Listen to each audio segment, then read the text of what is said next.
profecia de Ellen White de 1856 falhou, então, eu já disse logo no início que ela disse que alguns daqueles que estavam lhe ouvindo estariam vivos na volta de Jesus, porque ela estava pregando a iminência da volta de Jesus naqueles dias e que a mensagem estaria ali já concluída entre 30 e 50 anos. Então vamos lá então. O questionamento é o seguinte, né? Ela diz aqui o questionamento. Passou a página. Entrei para a Igreja Adventista do Sétimo Dia algum tempo atrás. Estou satisfeita com muitas de suas doutrinas, embora seja muito crítica a respeito de Ellen G. White. Não creio que ela tenha sido uma profetisa, mas estou disposta a manter minha mente aberta. Talvez a maior pedra de tropeço seja a falha no cumprimento da profecia de 1856 sobre a volta de Cristo nos tempos das pessoas que viveram naquela época. Ellen White disse que um anjo lhe revelara que esse era o caso, uma revelação supostamente vinda direto do céu. Li sua apologia, falando para o autor, né, do livro, li sua apologia sobre esse assunto, onde o Senhor declara que tal profecia era condicional. Estou ciente da natureza condicional de algumas profecias, o que certamente faz sentido. Mas o que havia de condicional naquela profecia? Então, o que havia de condicional naquela profecia que Ellen White disse? Esse é o questionamento da pessoa. Seria prático que o evangelho houvesse sido pregado em todo o mundo no tempo dela? Em outras palavras, quais foram então exatamente as falhas da igreja? Teria sido quase impossível que a mensagem se espalhasse pelo mundo em apenas 50 anos. Ou qual fosse o tempo ou qual fosse o tempo que as pessoas presentes naquela conferência vivessem após a profecia de 1856. Veja, então o questionamento é que as pessoas elas faleceram, estão mortas, e com isso essa pessoa que está indagando está dizendo, então a profecia falhou. O povo não conseguiu pregar em 50 anos sobre a volta de Jesus e Jesus não voltou. E então, e agora? Bem, aí agora começa então a resposta aqui. E ele começa dizendo o seguinte: a mensagem de Jonas, ainda 40 dias e Nínive será subvertida, Jonas 3:4, também foi revelação direta do céu. Ainda não vi nenhuma pista nas escrituras de que Jonas fora dada uma mensagem, aliás, de que Jonas fora dada uma mensagem mais clara do que essa. Os ninivitas simplesmente esperavam que Deus tivesse misericórdia deles, caso se arrependessem. Essa não era uma parte da mensagem de Jonas. Isto está claro desde Jonas 3:9. Todavia, muito embora a mensagem houvesse sido dada sem nenhuma condição para o seu cumprimento, Deus mudou o resultado dela baseado naquilo que o povo fez. Então, o que ele está dizendo é que está pegando aqui um ponto lá da mensagem de Jonas, né? E dizendo que Deus deu uma mensagem que ia destruir Nínive, mas não disse que se eles se arrependessem, Deus não iria destruir. A mensagem de Jonas era que Deus iria destruir, segundo o autor está afirmando aqui. E com isso, Jonas pregou, mas o povo se arrependeu e Deus então mudou o que ele havia dito. E aí ele continua dizendo o seguinte: agora ele diz assim: entendo perfeitamente a condição de sermos os portadores das últimas mensagens de advertência ao mundo. Confesso que, em termos práticos, a tarefa parece impossível, mas em questões como essa, estamos lidando com algo que vai além do humano. Quando nós, humanos, nos dispormos a cooperar sem reservas com Deus, respondendo ao seu chamado e colocando-o em primeiro lugar, ele pode fazer maravilhas conosco. Veja bem, é em nós e por meio de nós.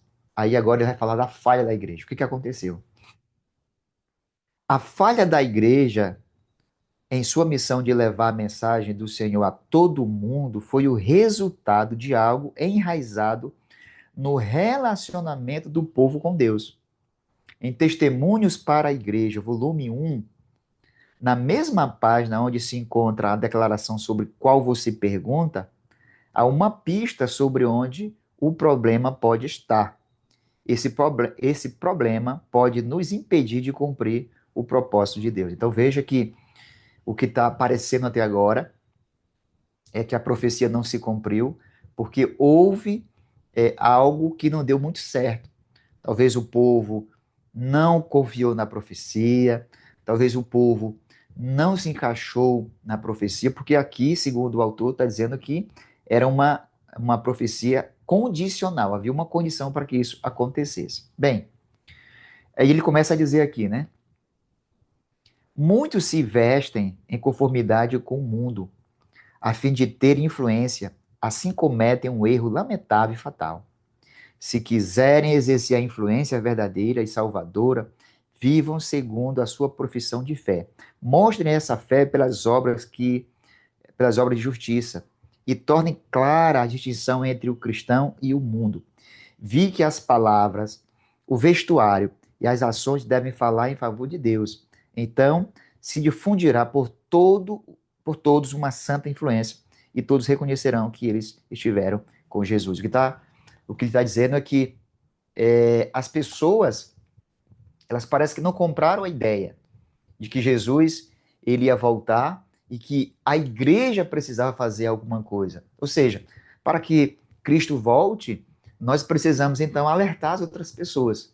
E quando nós fazemos isso, a mensagem ela é expandida, é pregada mais rapidamente. Mas se nós não estivermos dispostos, nós não desprendermos e sairmos para pregar, o que vai acontecer? Né? Então ele está dizendo que a igreja começou a olhar para vestimenta, olhar para outras coisas, e não fez caso da profecia e não se encaixou ou não se enquadrou, não se envolveu na pregação do evangelho. Basicamente é isso que eu entendi aqui. Foi isso que você entendeu também? Bem, vamos lá. Ele continua dizendo: embora a senhora White mencione o assunto do vestuário no parágrafo anterior, imagino que essa menção teria sido uma mera indicação do problema por trás dessa questão. Corações não totalmente entregues a Deus. Mais tarde, em 1856, a senhora White recebeu uma visão chocante para o povo adventista, que eles não somente os adventistas que não guardam sábado, eram Laodiceia de Apocalipse 3. Isso tá em Testemunhos para a Igreja, volume 1, página 141. E aqui ele diz: o problema da igreja, portanto, era a falta de um total comprometimento com Deus. O coração das pessoas ainda estava no mundo e nas coisas do mundo. Precisamos endireitar o nosso coração. Só então os atos também serão corretos e Deus será capaz de nos usar para terminar sua obra. Mesmo hoje, quando temos excelentes ferramentas de comunicação e transporte, a tarefa é maior que a nossa capacidade de cumpri-la. Somente um povo que estiver totalmente comprometido com Deus e seu serviço é que poderá terminá-la. Deus, então, utilizará meios além da nossa imaginação para fazer frutificar nossos esforços de cumprir sua tarefa. Será emocionante ver o que Deus faz com as pessoas quando elas entregam completamente a Ele. Não houve uma falha, houve uma mudança de rota, diz aqui o autor, né? Porque a igreja não tinha se envolvido, não se envolveu completamente como deveria acontecer. Uma outra coisa interessante também, estou lembrando aqui agora, é quando o apóstolo Paulo ele pregava com afinco sobre a volta de Jesus. Isso está em Tessalonicense, eu acredito que seja 2 Tessalonicense 4:16. Deixa eu confirmar com você aqui, tá? Eu quero dizer que Paulo, achei aqui Tessalonicense, deixa eu ver se é a segunda, deixa eu ver aqui, não, é 1 Tessalonicense 4. Bem, ele diz assim, ó, Porquanto o Senhor mesmo dá da sua palavra de ordem, 4,16. Sua palavra de ordem, ouvida a voz do arcanjo e ressoada a trombeta de Deus, descerá dos céus e os mortos em Cristo ressuscitarão primeiro. Depois nós, os vivos que ficarmos, seremos arrebatados juntamente com eles entre as nuvens para o encontro do Senhor nos ares, assim estaremos para sempre com o Senhor. O apóstolo Paulo também, no quesito volta de Jesus, ele pregava como se Jesus fosse voltar nos dias dele, mas Jesus não voltou nos seus dias. Isso faz do apóstolo Paulo um falso profeta? Claro que não. A rota foi mudada por Deus. Deus mudou a rota. O profeta, com a sua convicção, ele falava que, olha, nesses últimos dias, Jesus está às portas, vai voltar com a convicção, com a paixão no seu coração. Mas não aconteceu. Jesus, então, ele recalculou a rota, vamos dizer assim, tá? Deus te abençoe. Espero que você tenha compreendido um pouco aí desse conteúdo, desse vídeo. Se você gostou, nosso muito obrigado. E se você tem algum questionamento, deixa aqui nos comentários, tá? Não sei nem se você conhece quem foi Ellen G. White. Escreva nos comentários. Se você já é inscrito, nosso muito obrigado. Se não, que você se inscreva.